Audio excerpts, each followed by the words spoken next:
We have here another hookless mystery down the rabbit hole. There are two sides to this argument with two stories out there.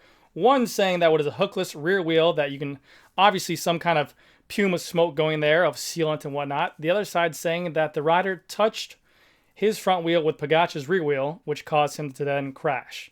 There's also another theory that he was drinking a water bottle, touched his rear wheel, and that caused him to crash as well.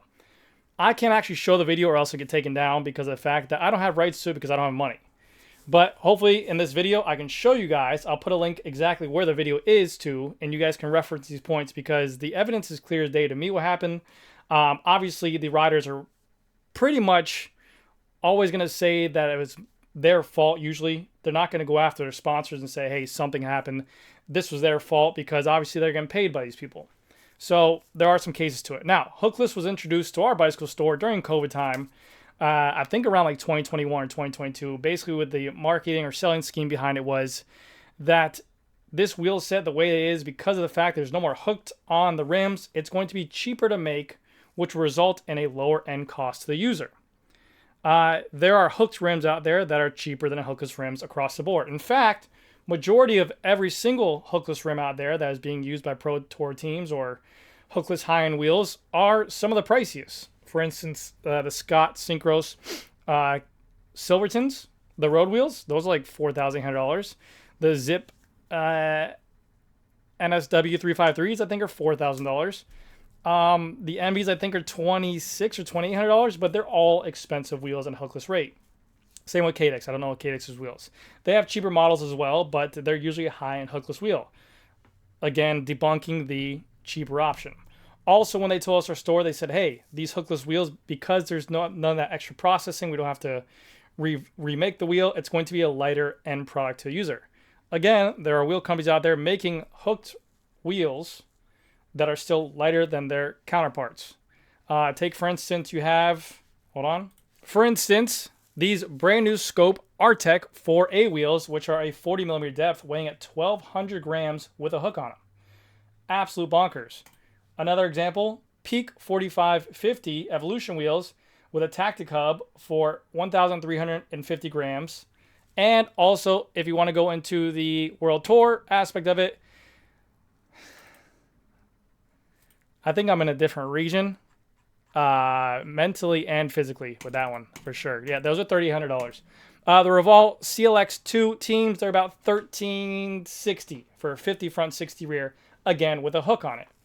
I don't see the need for the hookless at this matter, but nonetheless, again, so there are counterparts to being lightweight. Last but not least, they said that it's going to be a tougher wheel and a better longevity in terms of impact.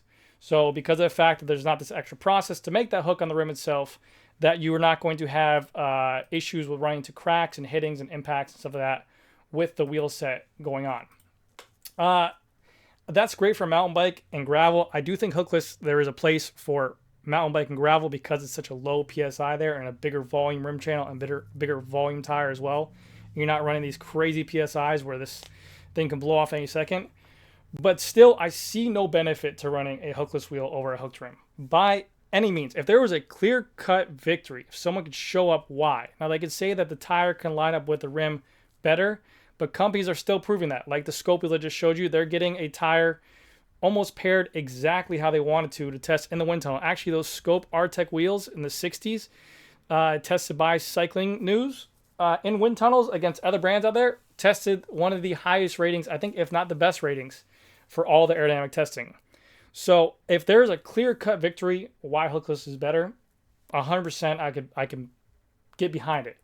But I don't see the reason why. Now, the reason why we're talking about this one today is because hookless wheel blowouts have been in the news more often than non-hooked wheels. So that's why we're talking about it. Also, it's happening to one of the biggest teams out there, Team UAE, at the first stage of the Tour of UAE, where, if you guys not remember last year, you had Thomas de Gent. He had his infamous hookless blowout here, where literally you have Vittoria going at it, you had Zip going at it. They said there was impact to the rim. All this stuff happened, which I believe there was an impact to the rim. But again, it was just a really high pressure crash that all this happened. And if some people were saying if there was a hook on there, that could definitely secure to the rider, the wheel a little bit better. So we had here the first stage of the Tour Down Under, and Mr. Milano's was right behind Pogačar in the Team UAE train. Basically, he was going, and the story is from Tour Magazine. They said that he was about 8 kilometers to the finish line. He goes ahead and reaches down for his bottle. As he's doing that, he loses control and touches Tade's back wheel, which then spins him to go ahead and crash. If you go ahead and see the video, which I'm going to put a link down below where you guys can reference, because I put down timestamps, so you guys can reference this and do your own judging for this. I mean, this is, by all means, I'm an idiot. I want you guys to make your own decisions on this. But you could definitely see there's a clear sign of sealant going there. So even if you were to touch another rider's wheel, does that cause that rim to blow off with sealant? Again, is that because of this hookless, or is that like a pro? I wouldn't want my tire blown off, especially if you're racing 24/7 and don't have that happen. Here's the aftermath of the crash itself. Mr. Milano went flying into the ground, but he did stand up right afterwards. I think there was some adrenaline there, but he hit hard. They're going fast. I mean, this tour is a very flat stage on there. So now for this debunking of this bottle stage. Right here in this 15-second video that I'm going to put a link to, you could see Mr. Milano drinking his water at this 4-second mark. Immediately after that, and you guys can check where the timestamp is, while with the bottle in his hand, you'll see the sealant blow, causing him, maybe if he had 2 hands on the bike, he maybe could have kept it upright and kind of rode his safety and we wouldn't have this issue. But because he only had 1 hand on it at such high speeds, it caused for blowout. Now, people are saying that he went to reach down and he touched the bottle to his tire and that caused a blow off on it in the comment section, which is crazy. Like, again, like, is that because it's a tubeless or is that because it's a hookless and that happened? Like, I never heard of a clincher tire getting touched by a bottle and having that happen.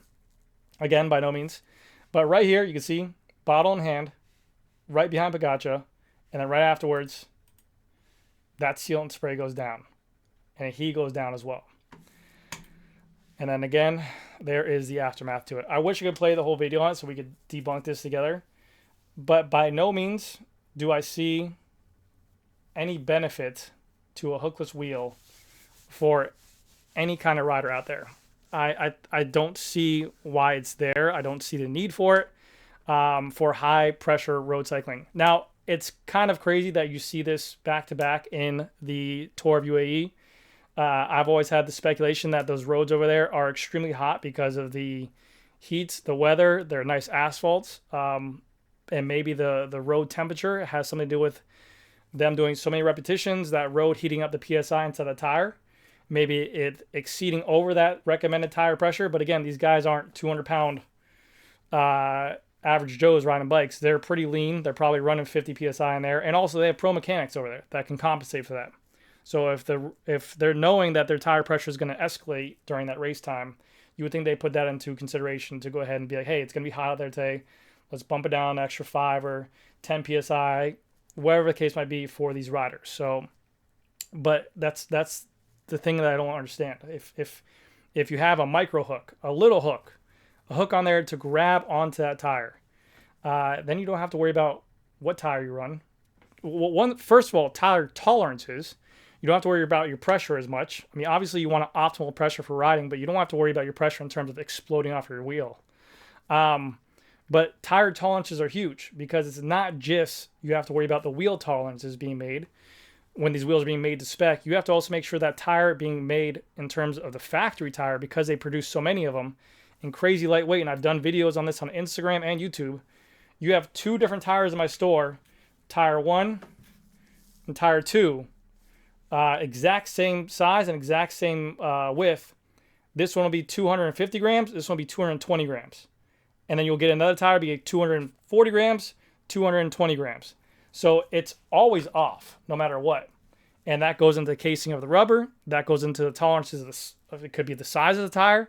And that, when paired with a hookless wheel platform, is usually a recipe for danger.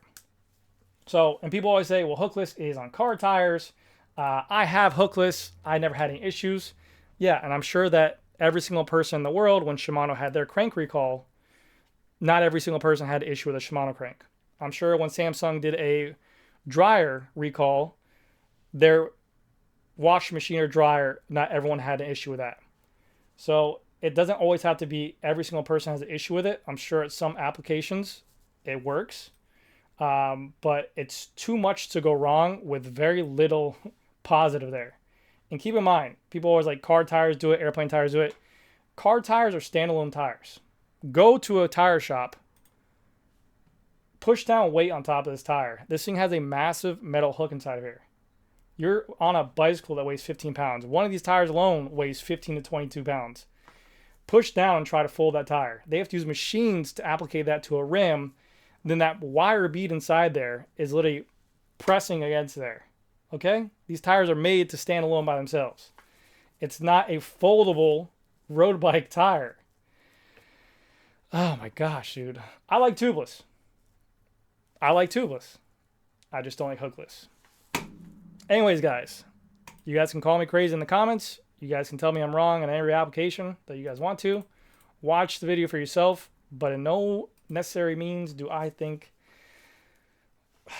and it sucks to say because we sell Envy, we sell Zip, we sell other brands as well, but I don't see the need for it. I really don't see the need for it. I don't know. I know people riding Envy. I know people who run it no problem. I know bigger guys who run it. I rode Envies for a little bit. The rep let me use them for a little bit. I didn't have any issues when I rode them. I got to ride Zip 404 Firecrest on the Van Rissel when they sent me the bike. I rode it for 2 weeks. I didn't have any issues with it when I was riding it there as well. But something in the back of my mind, I just never feel confident about it.